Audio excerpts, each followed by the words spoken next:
Hello, hello.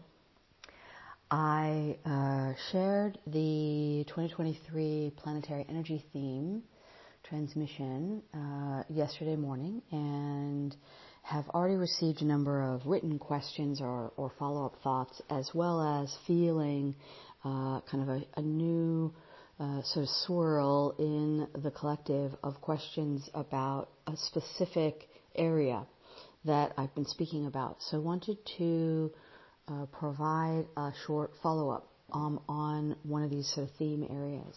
And so it has to do with this concept of shifting from being in service to others or to self, but really service to others, shifting into beingness for its own sake. And specifically for those who have had the experience or even recently come into the experience of, kind of being the queen, being the king, wearing the crown, being in a leader role in some way that has been very important. Now I want to first of all encourage you to be thinking about kind of wearing the crown internally as much as externally, and how these feel different. So when we're wearing the crown externally, which is where people tend to go when we talk about this, there is and primarily what I'm talking about in terms of kind of the service to others, there is a sort of a sense of responsibility to others, potentially for others, and a big sense of kind of like the task or the job of it. And it can have a lot of weight. But not everybody's like, I don't want to give that, I don't want to put that down. Like, I like that role. Or do I have to give that up in order to have this experience of being for its own sake? Like, I want that true being. I want that unconditional, non-transactional way of existence. I really want that, but I don't want to give up this kind of crown. Okay, I didn't say you had to give it up. I never said that. I said that the option was there if you wanted to. And I also said that the kingdom of wise innocence is transforming, really has transformed energetically into a kind of a free land of wise innocence or realm of wise innocence. There is no requirement in the new energetics of wise innocence for any sort of rulership by any particular being for the benefit of others. The land of wise innocence itself is reorganized to essentially be, quote unquote, self-governing. It is just naturally, correctly expressing itself. And governance is not useful or needed. There are many, many, many, many, many, many, many, many ways in which in humanity's current experience, some degree of governance or leadership is extremely useful. And if you are a being that can bring leadership or guidance in a useful way, and that matches correctly, is in integrity with your true essence, as opposed to, I have to do this because my nervous system childhood directives from my early years of toxic stress or trauma mean that I'm not allowed to exist or safe unless I'm doing this. And there are so many levels in which that can be true and ways in which that can be true. That version of service is harming you,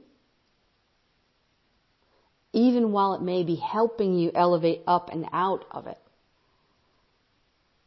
So you can lean into allowing that to come to a conclusion. And the way to lean into that is through the work with the nervous system and the brain that I've described in many different settings.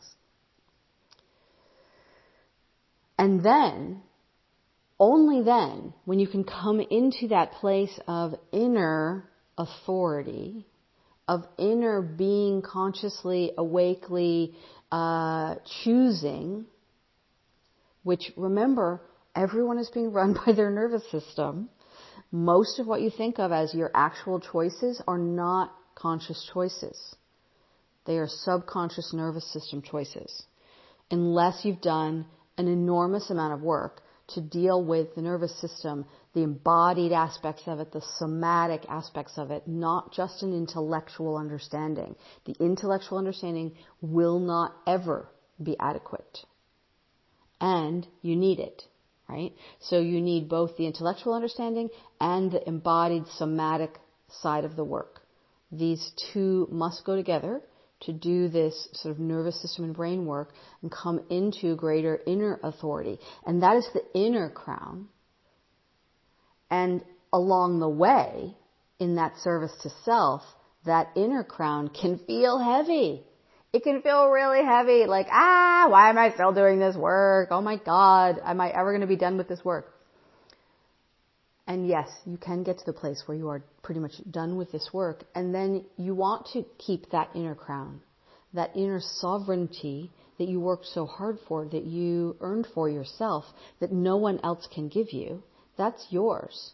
But that crown, on the other side of that, does not have to be heavy. That can be a very light, playful, it can be a tiara. It's like bring the little kid in you forward to be in charge of that.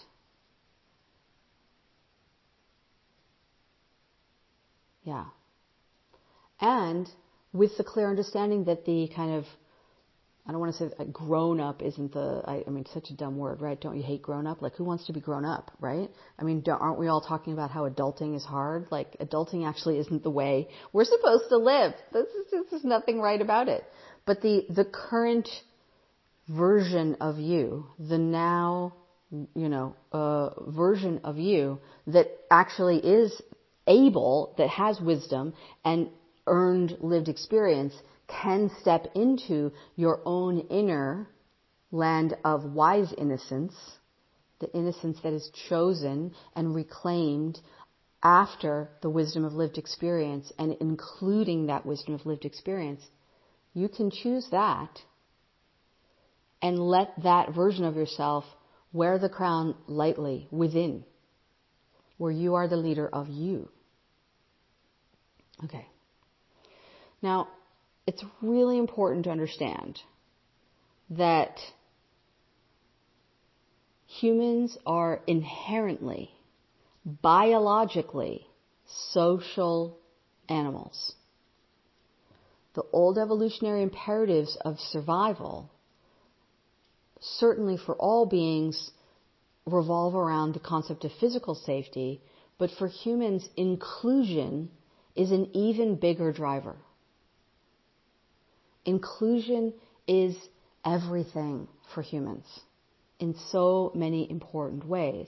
And this is why, and it really will trump, in almost all circumstances, it will trump physical safety. This is why, for example, if you look at, why would I stay, or why would somebody that I love stay in a physically dangerous environment when they could leave?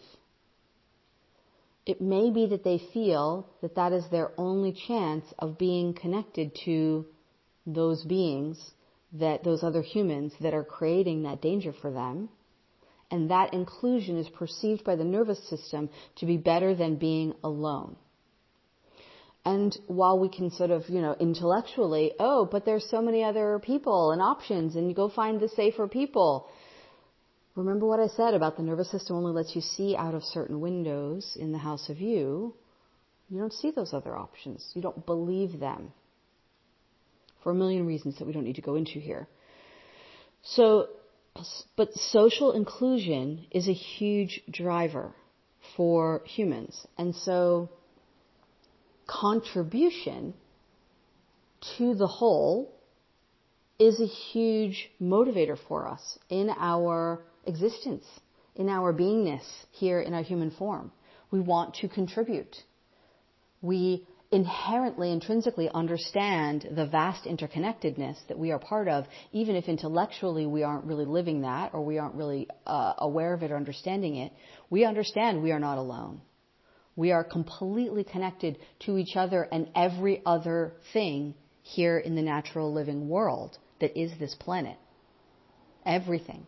The deep sacred current of life force is moving through and animating everything, including us. We feel that viscerally. We know it in our bones, even if we're not kind of intellectually, consciously choosing lifestyle and whatnot related to that. It doesn't matter. We still feel it. And one of the ways that comes up and out is through this drive to contribute. We want to contribute. It is a mechanism of inclusion that isn't just about like, oh, just take me in and shelter me. It's like, look, I can do this. Look, I can do this. I want to bring this in. Let me contribute this in. Contribution is one of the ways that we have the experience of being seen. And part of what drives the human, specifically the human inclusion driver, part of what is underneath that or and contained with that is this core desire to be seen fully as we are, to be perceived and received. Perceived and received. To be seen and included. To be seen and to be welcomed for everything that we are as we are. Which is also just an external projection outward of the desire to see and understand ourselves fully, which is the evolutionary journey that we are on as humans, which is to bring that soul self, that cosmic self, into our human biology and to unite, have the Trinity union of cosmic self, which is the self, the soul that is having all of the different experiences, all of the different lives, and the original self, which is that very first fractalization of yourself as a unique energy version of the deep sacred current of life force, of divinity, of whatever you believe in, of source, before any experience, bringing all three of those together here in the human biology. So, this issue of the crown and contributing, I think that some are misunderstanding that if I want to move into beingness for its own sake, if I want to pop up and out into existing for the sake of my own beingness and not in a transactional or conditional way, that I therefore have to give up or stop wearing the crown or contributing. And that is incorrect. And it's understandable why you would go there, because we have been trained for, millennia, that everything is about polarities here on Earth. But actually, creational energies exist as a trinity. It's a trinity energy spiral, not a binary. The binary is the artificial architecture of fear that has been dismantled. So there is usefulness in binary, in polarity, in opposites. And polarity doesn't always have to be about opposites either. That's another subtlety. Some of you will know what I'm talking about when I say that. But it isn't where it ends. Okay? It's just part of two corners of the triangle. Two spirals of the three spirals. When I try to be reductive about the geometry and bring it into 2 or 3D, it becomes very clunky. It doesn't really work. But hopefully you can feel into what I'm saying. And you may want to go back and re-listen to the lesson on Trinity creational energies. So, can you think about what it is that you truly want to be, it's not even about what you want to be, what you are that you want to remember, that you want to reclaim, that you want to bring up from underneath into your awake awareness.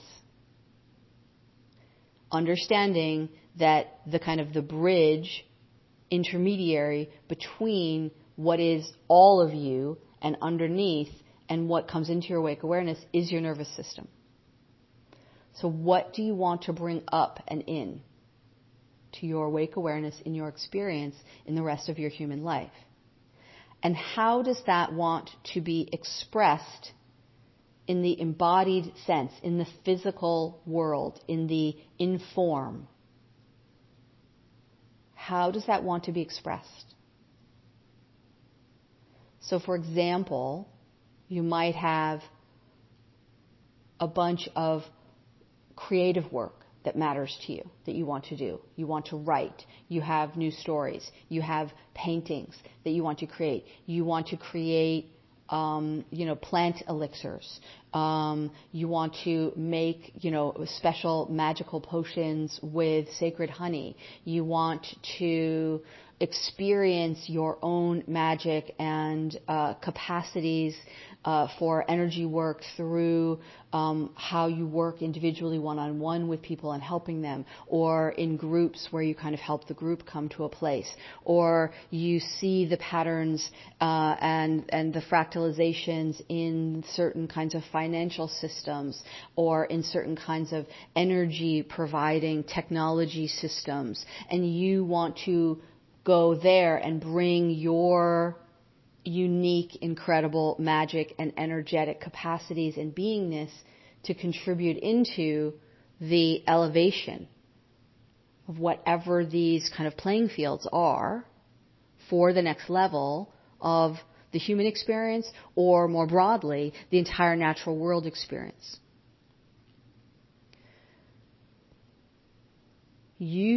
That beingness for its own sake, that contributing for its own sake, absolutely can be a key part or the key part of this, what I call the bonus round, wherein your beingness is for its own sake, for the joy and the delight of it, is the thing, as opposed to I have a obligation, I have a mission, I have a purpose. Now, you can have a purpose and a mission.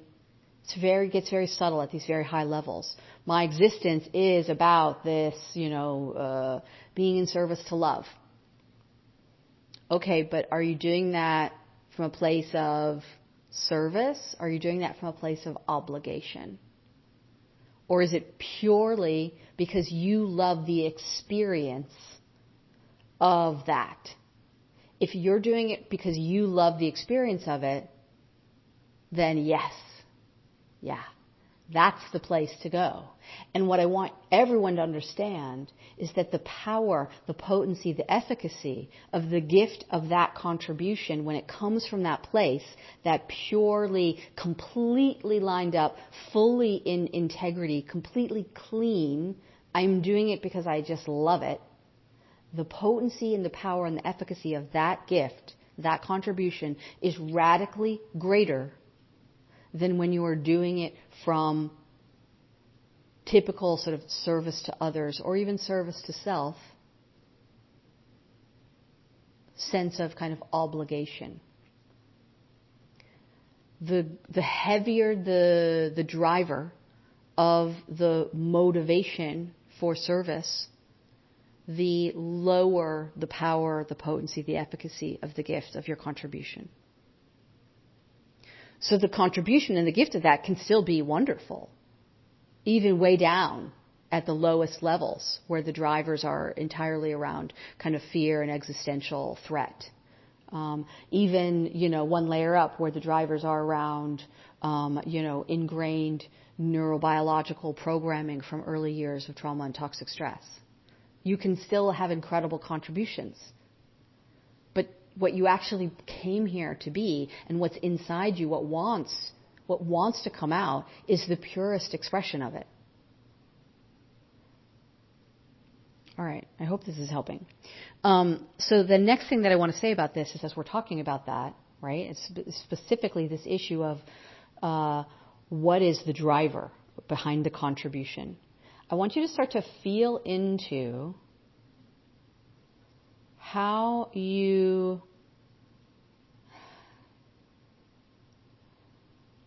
what you believe or what you feel about the idea of the value and the kind of what is the correct sort of, is there a value exchange that is relevant when a contribution is made with an extraordinarily powerful gift as a byproduct of the contribution, but is made for its own sake versus from obligation. Another way to put that is when we see people who are being quote unquote selfless in their contribution, we tend to venerate them. We tend to raise them up and to say, this is how we're supposed to be. Be completely selfless, and then that is the person we want to shower all of our gratitude on, all of our thanks on, all of our offerings of value exchange back to. This is inverted. This is inverted. First of all, martyr and savior energy has been dead and removed from the planet for quite some time now. I don't remember the exact date, but close to a full year. Maybe a little longer even. So that really is not something that we should be responding to anymore. But think about that for a minute. And when somebody is contributing for its own sake, do you have a sense of, oh, well, I don't have to then give them anything back as a result of what they gave me, whether it was a direct one-on-one contribution or a one-to-many, right? Think about, for example, when people give out freely from their life's work, and we know so many people who do this, right? And then they say, okay, contribute back whatever you want, whatever you feel is right. Right? Sort of so-called kind of gift economy kind of a thing, right? I think Amanda Palmer, who's an artist, was one of the early sort of pioneers of making people aware of and writing about this concept of bring your art out, offer your art, and then give people the opportunity to give what they want. And just ask them, will you contribute for this to occur? And by doing so, creating the opportunity to essentially cut out as many of the middlemen as possible who essentially kind of harvest the creative works of the artist.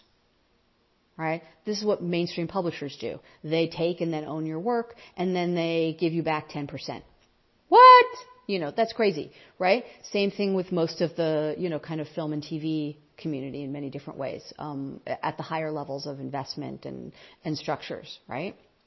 So we're going to see huge continued restructurings of how kind of entertainment, art, culture impacting contributions come out in more kind of what used to be called kind of indie fashion, right?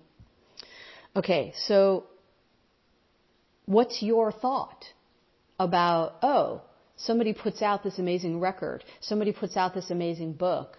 Normally, I would have to go to the bookstore or go online and pay, $24 for the hardcover, or I can get it on sale at Costco for $15 for the hardcover, whatever. You'd have to go somewhere and pay for it, and that would be sort of your value exchange. Now I have the story, I'm going to go read the story, or the nonfiction, whatever it is.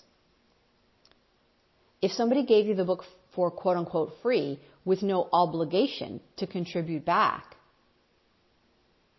and they said, I wrote this book and it was super fun to do it and that's why I did it and now I want everybody to read it and here's an opportunity to give back to me if you think that that's a good idea, if you feel it in your heart. Do you feel behavior, data, research data suggests that in fact most of you feel, oh, well now I don't have to give them anything. That we actually value still that selfless, I'm destroying myself to give to you, to make you better, humanity.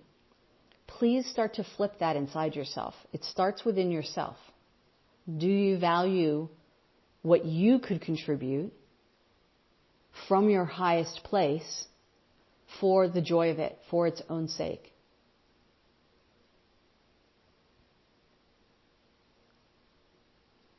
That's the crux of the question of this foundation year, I feel, for many of you.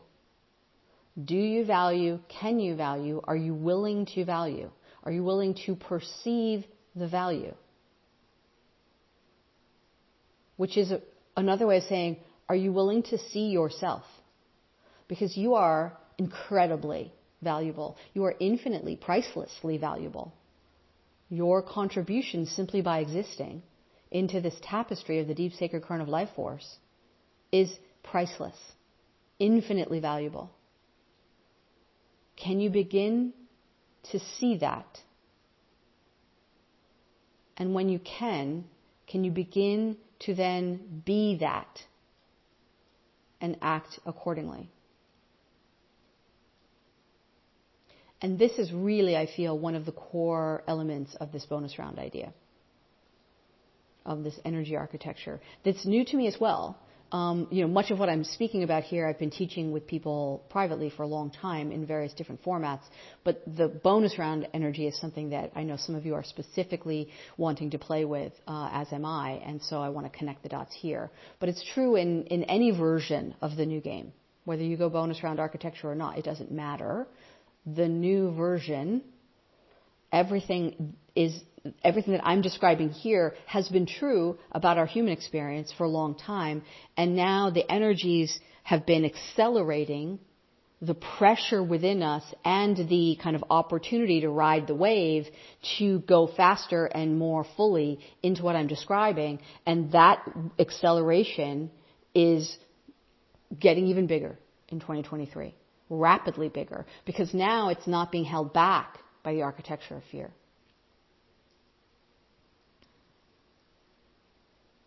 Okay, I hope this is a helpful follow-up for you. And, yes, good.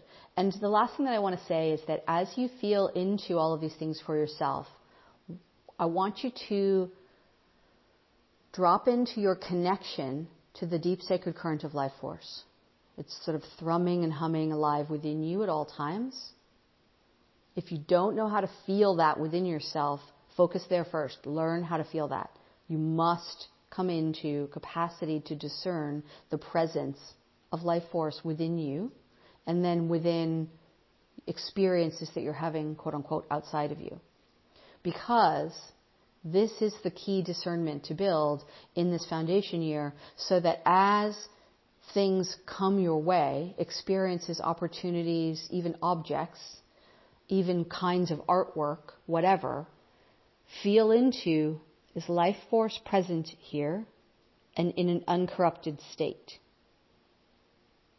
And go there, support that, more of that, where it is either deeply corrupted or not present at all, which is going to be the case with a lot of technologies. And often that fact will be hidden from you. If you have that discernment, then it can't be hidden from you.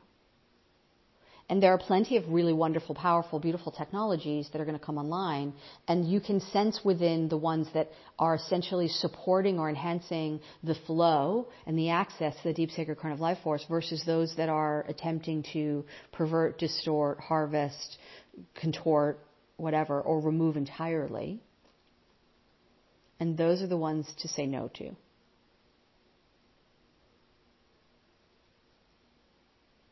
Okay, this capacity to experience and understand and feel and discern your own kind of flow through of life force, it's from that fountain that you want to be creating from in whatever way that you are creating. And you are creating all the time. You are a creator being. Okay? You are a creator being, and creating is what you came here to be and to do, because it's what you're being and doing in all of your lives, in all of your experiences. Is create, transmit, create, put it out in the world, create, share it, create, contribute.